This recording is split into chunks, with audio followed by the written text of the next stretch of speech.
السلام علیکم ورحمۃ اللہ وبرکاتہ۔ سامعین، صراط المستقیم چینل پہ پھر سے ایک بار خوش آمدید۔ امید ہے کہ آپ سب خیریت سے ہوں گے۔ آپ سے گزارش ہے کہ اگر آپ اس چینل پہ نئے ہیں تو چینل کو سبسکرائب کریں، آڈیو کو لائک کریں، زیادہ سے زیادہ شیئر کریں اور بیل آئیکن پہ کلک کریں تاکہ آپ کو نئے آڈیو کی نوٹیفیکیشن ملتی رہے۔ اللہ آپ کو بہترین بدلہ دے۔ شمشیر بے نیام حضرت خالد بن ولید رضی اللہ عنہ کی داستان شجاعت عنایت اللہ التمش۔ بسم اللہ الرحمن الرحیم۔ محترم بزرگ خالد رضی اللہ عنہ نے کہا، خدا کی قسم تو مسلمانوں کے عدل و انصاف کو بھی یاد رکھے گا۔ اگر تو اپنے لوگوں کے ساتھ اسلام قبول کر لے تو میں تیری اور تیرے لوگوں کی حفاظت ہمارے ذمہ ہوگی۔ تم سب کو وہی حقوق ملیں گے جو دوسرے مسلمانوں کو ملتے ہیں۔ اگر اسلام کو قبول کرنے کے لیے تو اپنے آپ کو آمادہ نہیں کر سکتا تو تجھے اور ان تمام کلوداروں کو وہ جزیہ ادا کرنا ہوگا جو میں مقرر کروں گا۔ اگر تجھے یہ بھی قبول نہیں تو پھر تم نے دیکھ ہی لیا ہے کہ مسلمان قلعوں کو کس طرح سر کرتے ہیں اور ان کی تلوار کی کاٹ کیسی ہے۔ ہم سے کچھ اور مانگ، ہم دیں گے۔ عبد المسیح نے کہا، اپنا مذہب نہیں چھوڑیں گے، بتا جزیہ کتنا ادا ہوگا؟ تجھ جیسے دانا سے مجھے اس جواب کی توقع نہیں تھی۔ خالد رضی اللہ عنہ نے کہا، کفر نے تجھے شکست تک پہنچایا ہے۔ اس عربی کو میں کم عقل سمجھتا ہوں جو عربی راستے سے ہٹ کر اجمی راختہ اختیار کر لے۔ خالد رضی اللہ عنہ کے ان الفاظ نے نہ عبد المسیح کو متاثر کیا نہ دوسرے کسی قلعےدار یا سردار کو۔ وہ اپنے انکار پر قائم رہے۔ جب خالد رضی اللہ عنہ نے انہیں جزیہ کی رقم بتائی تو انہوں نے اسے فوراً قبول کر لیا۔ یہ رقم 1,90,000 درہم تھی جو عہد نامہ تحریر کیا گیا۔ اس کے الفاظ یہ تھے، بسم اللہ الرحمن الرحیم۔ یہ عہد نامہ خالد بن ولید رضی اللہ عنہ نے ہیرا کے سرداروں عیدی بن عیدی، عمرو بن عیدی، عمرو بن عبد المسیح، ایاس بن قبسیہ التانی اور حیری بن عقال سے کیا ہے۔ اس عہد نامے کو ہیرا کے لوگوں نے قبول کر لیا ہے اور اپنے سرداروں کو اس کی تکمیل کا ذمہ دار ٹھہرایا ہے۔ اس عہد نامے کے مطابق اہل کھیرا خلافت مدینہ کو 1,90,000 درہم سالانہ ادا کیا کریں گے۔ یہ جزیہ ہیرا کے پادریوں اور دیگر راہبوں سے بھی وصول کیا جائے گا۔ صرف اپاہجوں، نادار افراد اور تارک الدنیا راہبوں کو یہ جزیہ معاف ہوگا۔ اگر یہ جزیہ باقاعدگی سے ادا کیا جاتا رہا تو اہل ہیرا کے تحفظ کے ذمہ دار مسلمان ہوں گے۔ اگر مسلمانوں نے اس ذمہ داری میں کوتاہی کی تو جزیہ نہیں لیا جائے گا، اور اگر اہل ہیرا نے اس عہد نامے کی خلاف ورزی کی تو مسلمان اپنی ذمہ داری سے بری سمجھے جائیں گے۔ یہ معاہدہ ربیع الاول 12 ہجری میں تحریر ہوا۔ ہیرا پر مسلمانوں کے قبضے کی تکمیل ہو گئی۔ معاہدے کے بعد تمام قلعے داروں، سرداروں اور عمرا نے خالد رضی اللہ عنہ کی اطاعت قبول کر لی۔ یہ دراصل امیر المومنین حضرت ابو بکر رضی اللہ عنہ کی اطاعت تھی۔ خالد رضی اللہ عنہ نمائندگی کر رہے تھے۔ اس کے بعد خالد رضی اللہ عنہ نے اپنی تمام تر فوج کے ساتھ 8 رکعت نفل شکرانے کے پڑھے۔ فارغ ہونے کے بعد خالد رضی اللہ عنہ نے اپنی فوج سے مختصر سا خطاب کیا، موتا کی لڑائی میں میرے ہاتھ میں 9 تلواریں ٹوٹی تھی، لیکن آتش پرستوں نے جس جواں مردی سے مقابلہ کیا ہے اسے میں ہمیشہ یاد رکھوں گا۔ انہوں نے 19 میں ہم سے جو لڑائی لڑی ہے، ایسی لڑائی میں نے پہلے نہیں دیکھی۔ اسلام کے پاسبانوں، فتح و شکست اللہ کے اختیار میں ہے۔ اس کے نام کو، اس کی نعمتوں کو اور اس کے رسول صلی اللہ علیہ وسلم کو ہر وقت دل میں رکھو۔ ہیرا بہت بڑی نعمت ہے جو اللہ تبارک و تعالیٰ نے ہمیں عطا کی ہے۔ یہ بھی دل میں رکھو کہ ہمارا جہاد ابھی ختم نہیں ہوا۔ جب تک کفر کا فتنہ باقی ہے، جہاد ختم نہیں ہوگا۔ خالد رضی اللہ عنہ نے शहीदों के लिए दुआ ये मगफिरत की, फिर जख्मियों की इयादत को गए। शहीदों की नमाज जनाजा बड़ा ही रकत आमेज मंजर था।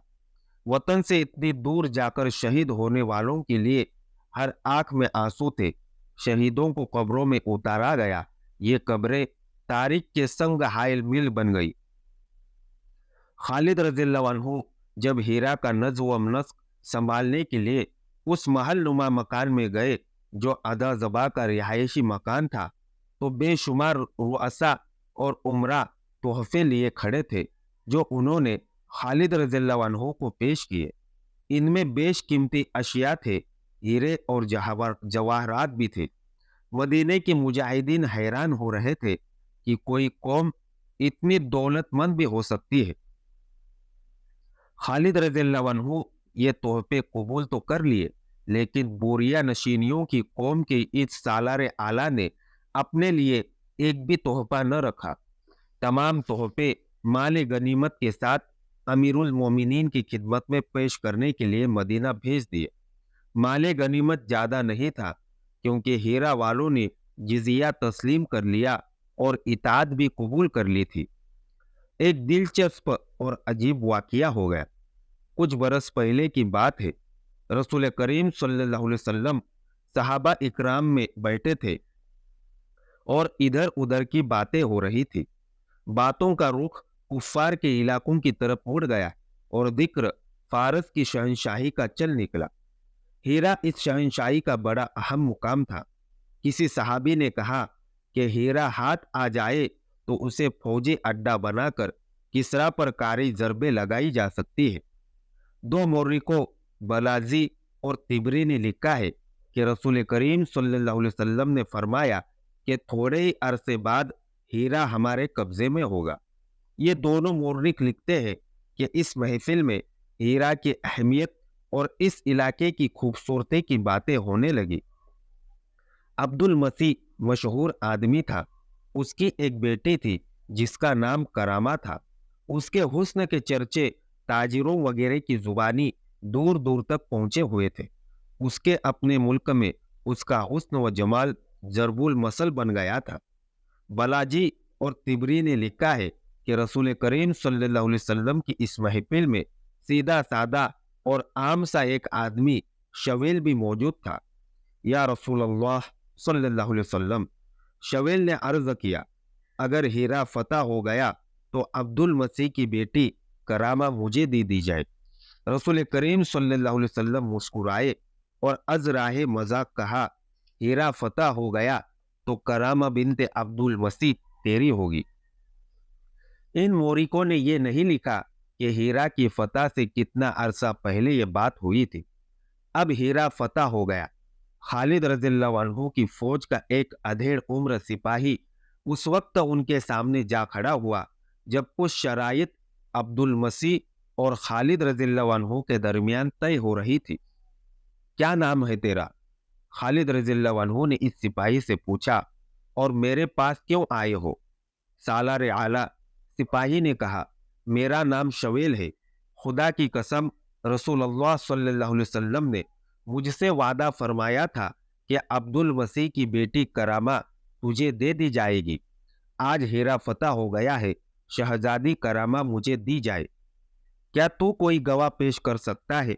खालिद रज़ियल्लाहु अन्हु ने कहा, खुदा की कसम, मैं रसूलुल्लाह सल्लल्लाहु अलैहि वसल्लम के वादे की खिलाफ वर्जी की जरूरत नहीं कर सकता, लेकिन गवाह न होते हुए तेरी बात को सच नहीं मान सकता। शवेल को दो गवाह मिल गए। वो हीरा की फाते फौज में मौजूद थे। उन्होंने तस्दीक की कि रसूलुल्लाह सल्लल्लाहु अलैहि वसल्लम ने उनकी मौजूदगी में शवेल से ये वादा फरमाया था। रसूलुल्लाह सल्लल्लाहु अलैहि वसल्लम का वादा मेरे लिए हुक्म का दर्जा रखता है। खालिद रज़ियल्लाहु अन्हु ने अब्दुल मसीह से कहा, तुझे अपनी बेटी इस शख्स के हवाले करनी होगी। ये भी शरीयत में लिख लो। अब्दुल मसीह ने कहा कि मेरी बेटी करामा इस सिपाही को दे दी जाए। यह हुक्म अब्दुल मसीह के घर पहुंचा कि करामा मुसलमानों के सालार आला के पास आ जाए। करामा ने पूछा कि उसे क्यों बुलाया जा रहा है। उसे बताया गया कि एक मुसलमान सिपाही ने اس کی خواہش کی ہے اور اسے اس سپاہی کے حوالے کیا جائے گا۔ ایسا نہ ہونے دو۔ گھر میں جو ایک محل کی مانند تھا، دوسری عورتوں کا شور اٹھا، ایسا نہ ہونے دو۔ شاہی خاندان کی ایک عورت کو ایک سپاہی کے حوالے نہ ہونے دو جو عرب کا وحشی بدو ہے۔ مجھے اس کے پاس لے چلو، کرامہ نے کہا۔ اس مسلمان سپاہی نے میری جوانی کے حسن کی باتیں سنی ہوگی۔ وہ کوئی جاہل اور احمق لگتا ہے۔ اس نے کسی سے یہ نہیں پوچھا ہوگا کہ کب کی بات ہے کہ جب میں جوان ہوا کرتی تھی۔ بالاجی کی تحریروں کے مطابق کرامہ کو خالد رضی اللہ عنہ کے سامنے لے جایا گیا۔ شویل موجود تھا۔ اس نے ایک ایسی بڑھیا دیکھی جس کے چہرے پر ذریہ تھی اور بال سفید ہو چکے تھے۔ مورخ طبری نے کرامہ کی عمر 80 سال لکھی ہے۔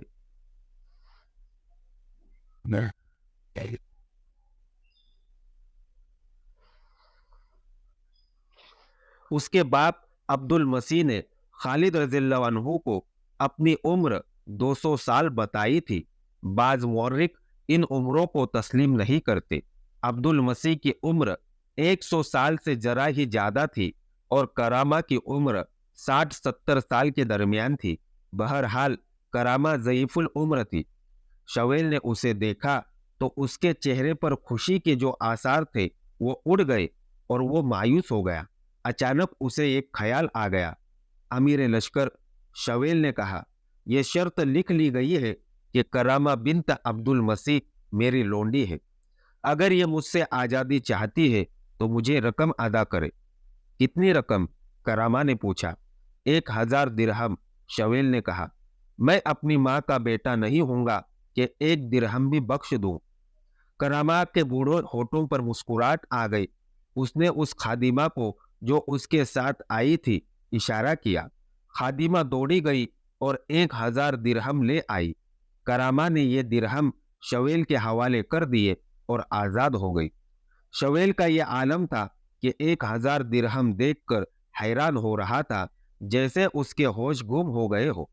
اس نے اپنے ساتھیوں کو جا کر فاتحانہ لہجے میں بتایا کہ اس کے ساتھ دھوکہ ہوا تھا، کہ اس نے ایک ضعیف العمر عورت کو جوان سمجھ لیا تھا، لیکن اس نے اس کے 1000 درہم کما لیے۔ صرف 1000 درہم؟ اس کے ساتھی نے کہا، تو ساری عمر احمق ہی رہا۔ کرامہ شاہی خاندان کی عورت ہے، اس سے تو کئی ہزار درہم لے سکتا تھا۔ اچھا، شویل نے مایوس ہو کر کہا، میں تو سمجھتا تھا کہ 1000 درہم سے زیادہ رقم ہوتی ہی نہیں۔ اس کے ساتھیوں کے ایک زوردار کہہ نے اسے اور زیادہ مایوس کر دیا۔ خالد رضی اللہ عنہ نے مال غنیمت کے ساتھ تمام تحفے مدینہ بھیج دیے تھے۔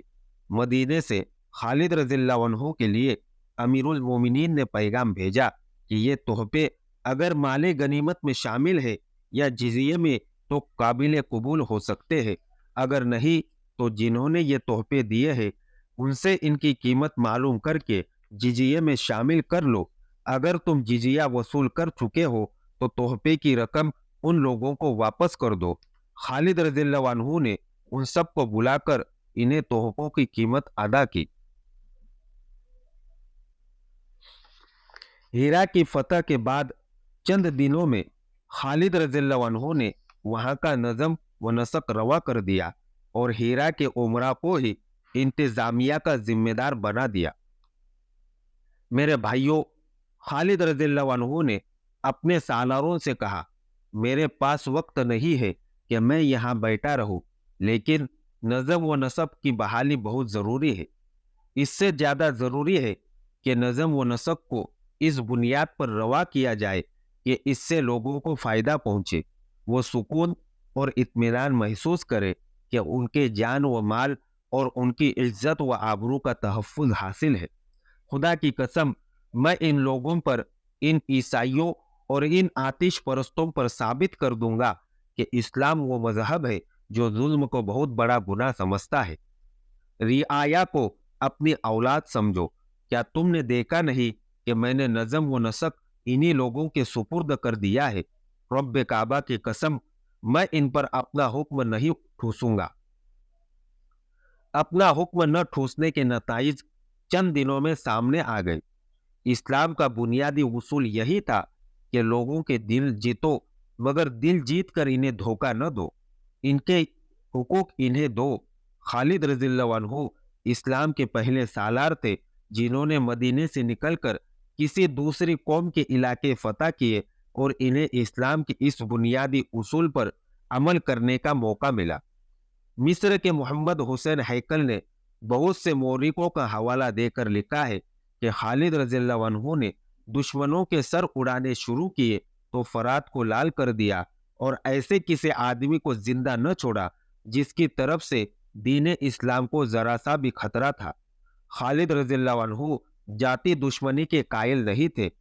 मुतासिब तारीख दोनों ने खालिद रज़ियल्लाहु अन्हु को जालिम सालार कहा है, लेकिन खालिद रज़ियल्लाहु अन्हु ने जो भी इलाका फतह किया वहां का इंतजाम मफ्तूहा उमरा और रऊसा के सुपुर्द कर दिया। अलबत्ता इनके निगरा यानी बालाई हुक्काम मुसलमान मुकर्रर किए जाते थे। हीरा को फतह करके खालिद रज़ियल्लाहु अन्हु ने सारे फारस को फतह नहीं कर लिया था, बल्कि खालिद रज़ियल्लाहु अन्हु खतरे में घिर गए थे। आतिश परस्त उन पर चारों तरफ से हमला कर सकते थे। अगर बड़े पैमाने पर हमला न करते तो शबखुद मार मार कर मुसलमानों की फौज को नुकसान पहुंचा सकते थे, लेकिन आतिश परस्तों ने ऐसी कोई कार्रवाई न की। इसकी कई वजूहात थी, जिनमें से एक ये थी कि मफ्तूहा इलाकों के लोग मुसलमानों के सुलूक से मुतासिर होकर उनके हामी और मुआविन बन जाते थे। हीरा के नवाई इलाके में विरनातफ नामक की एक बस्ती थी, जो ईसाइयों की बस्ती कहलाती थी। वहां बहुत बड़ा गिरजा था, जिसके पादरी का नाम सलूबा बिन नस्तूना था। वो ईसाइयों का मजहबी पेशवा ही नहीं, उनका अस्करी कायद भी था। वो मैदान जंग में कभी नहीं गया था, लेकिन जंग व जिदाल के फन में महारत रखता था। फारस के ईसाई ललकार कर मुसलमानों के मुकाबले में आ गए थे और मुसलमानों की तलवारों और बर्चियों से बुरी तरह कटे थे। ऐसे ईसाइयों की तादाद खासी कम हो गई थी जो लड़ने के काबिल थे या औरतें जिंदा थी। सलूबा बिन नस्तूना अक्सर कहता था कि मजहब सिर्फ एक जिंदा रहेगा और ये ईसाइयत होगी। न जरतुश्त रहेगा न मदीने का इस्लाम। उसने अपने वाज में कई बार कहा था, सब मिट जाएंगे और जमीन पर यीशु मसीह की हुकूमत होगी। हीरा फतह होने के तक लड़ने वाले हजारों ईसाई मिट गए थे। बाकी मुसलमानों के डर से भागकर इधर उधर जा छुपे थे। इनके सरकर्दा अफराद ने पादरी सलूबा बिन नस्तूना के साथ राब्ता रखा हुआ था। सलूबा ने कोशिश की थी कि ईसाइयों को यकजा और मुत्तहिद करके मुसलमानों पर शब-ए-खून मारने के लिए तैयार करे, लेकिन ईसाइयों पर मुसलमानों की ऐसी दहशत बैठ गई कि वो शब-ए-खून और छापामार जंग के लिए तैयार न हुए। मुकद्दस बाप।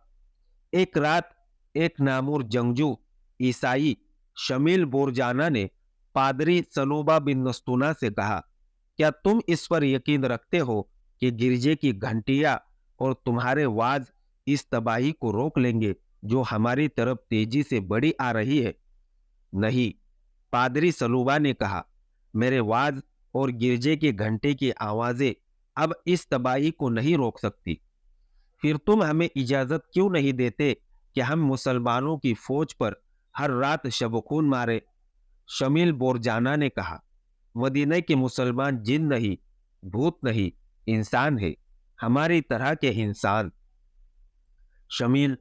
पादरी सलूबा ने कहा, बेशक वो इंसान है, लेकिन तुम्हारी तरह के नहीं। मैंने इनमें कुछ और ही बात देखी है। वो फतेह का अज़्म लेकर आए हैं। अगर उन्होंने अपने जिस्मों के मुतालिक यही रवैया रखा है तो आखिरी फतह भी उन्हीं की होगी। मुकद्दस बाप। शमील ने कहा, मैं जिस्मों वाली बात नहीं समझा, समझने की कोशिश करो। पादरी सलूबा ने कहा, ये लोग जिन्हें किसरा उर्दशेर अरब के बद्दू कहता रहा है, जिस्मानी आसाइशों और लज्जतों को कबूल नहीं करते। मुकद्दस बाप की जुबान से दुश्मन की तारीफ अच्छी नहीं लगती। शमील ने कहा, अगर तुम अपने आप में दुश्मन के अच्छे औसाफ पैदा कर लो तो तुम शिकस्त से बच सकते हो। पादरी सलूबा ने कहा, क्या तुम्हारे दोस्तों ने मुसलमानों को जाल में फांसने के लिए 15 हसीन लड़कियां नहीं भेजी थी? क्या तुम ये समझते हो कि तुम लोग जो कुछ करते हो इसका मुझे इल्म नहीं होता? तुम्हारी तलवारों की धार उद हो चुकी है, इसलिए तुम लोगों ने औरतों को इस्तेमाल किया। क्या तुम इनकार करोगे? नहीं मुकद्दस बाप, शमील ने शर्मसार सा होके कहा, हमारे एक बुजुर्ग ने कहा था कि एक तलवार एक वार में एक आदमी को काट सकती है, लेकिन एक हसीन औरत एक वार 100 आदमियों को घायल कर देता है। मुसलमान सवार घोड़ों को झील से पानी पिलाने लाया करते थे। वो 4-4, 6-6 की टोलियों में आते हैं। झील के इर्द गिर्द ऊंची चट्टानें और घना जंगल है। हमारी लड़कियों ने मुसलमान सवारों को अपनी तरफ खींचने की बहुत कोशिश की, लेकिन उन पर कुछ असर न हुआ। हमारी बाज लड़कियां नीम बरहाना होकर इन्हें चट्टानों के पीछे चलने का इशारा करती रही, लेकिन हुआ ये कि बाज सवार मुंह फेर लेते और बाज हंस पड़ते थे। और मुझे ये भी मालूम है शमील, पादरी सलूबा ने कहा, कि तुम लोगों ने मुसलमानों के गश्ती संतरियों को भी फांसने की कोशिश की थी, और तुम लोगों ने ये भी सोचा था कि मुसलमानों के सालारों को और खालिद बिन वलीद को कत्ल करने के लिए लड़कियों को इस्तेमाल किया जाए। हाँ मुकद्दस बाप, शमील ने कहा, हमने ऐसा सोचा था। फिर इस सोच पर अमल क्यों न किया? इसलिए न किया कि जिस फौज के सिपाहियों का किरदार इतना मजबूत है, उसके सालार तो फरिश्ते जैसे होंगे। शमील ने जवाब दिया, अब हमारे सामने यही एक सूरत रह गई है कि मुसलमान फौज पर शबखून मारने शुरू कर दे और इन्हें इतना नुकसान पहुंचाए कि ये पसपाई पर मजबूर हो जाए। क्या तुम किसरा की फौज से ज्यादा ताकत हो? पादरी सलूबा ने कहा, वो जो कहते थे कि जमीन पर कोई ताकत इनके मुकाबले में उठने की जरूरत नहीं कर सकती, अब कहाँ है? आपको पूछने वालों के तमाम नामूर सालार मुसलमानों के हाथ कट गए हैं। हमने इनकी खातिर मुसलमानों से लड़कर गलती की है। तो क्या मुकद्दस बाप, तुम ये कहना चाहते हो कि हम मुसलमानों के साथ दुश्मनी न रखें? शमील ने हैरान सा होके पूछा। हाँ, पादरी सलूवा ने जवाब दिया, मैं यही कहना चाहता हूँ, बल्कि मैं मुसलमानों के साथ दोस्ती करना चाहता हूँ। मुकद्दस बाप, शमील ने कहा, फिर तुम कहोगे कि तुम मुसलमानों के मजहब को भी कबूल करना चाहते हो? नहीं, ऐसा नहीं होगा। पादरी सलूबा ने कहा, जब से हीरा पर मुसलमानों का कब्जा हुआ है, मैं यही देख रहा हूं कि इनसे हमारे मजहब को कितना कुछ खतरा है। मैंने देख लिया है कि ईसाइयत को कोई खतरा नहीं। मुसलमान अपने मजहब को कबूल करने की दावत देते हैं, वो जबरदस्ती अपना मजहब मफ्तूहा लोगों पर नहीं ठूसते। क्या इन्हें मालूम नहीं कि यहाँ एक गिरजा है जिसमें मुझ जैसा जहां दीदा और मजहब पर मिटने वाला पादरी मौजूद है? इन्हें मालूम है शमील, मैं 2 इतवार गिरजे में आने वाले ईसाइयों के हुजूम में 2 अजनबी आदमियों को देखता रहा हूँ। मैंने उनके गलों में सलीबें लटकती देखी है। वो हर लिहाज से ईसाई लगते थे, लेकिन मेरी दूरबीन आंखों ने भाप लिया था कि दोनों मुसलमान हैं और वो मदीने के नहीं, फारस के रहने वाले हैं। वो वलीद के बेटे खालिद के जासूस थे। मैं अपने वाज में मोहतात रहा। मुकद्दस बाप, शमील ने कहा, अगर तुम मुझे इशारा कर देते तो वो दोनों जिंदा वापस न जाते, फिर इस गिरजे की ईंट से ईंट बच जाती। पादरी सलूबा ने कहा, अकल और जोश में यही फर्क है शमील, तुम में जोश है और मैं अकल से काम ले रहा हूं। मैं तुम लोगों को मुसलमानों पर शबखून मारने और लड़ने की इजाजत नहीं दूंगा। आज के लिए इतना ही काफी है। अगली दास्तान जानने के लिए हमारे साथ जुड़े रहिए और इस ऑडियो को ज्यादा से ज्यादा शेयर करना न भूलें। दुआओं की गुजारिश। अस्सलामु अलैकुम व रहमतुल्लाहि व बरकातुहू।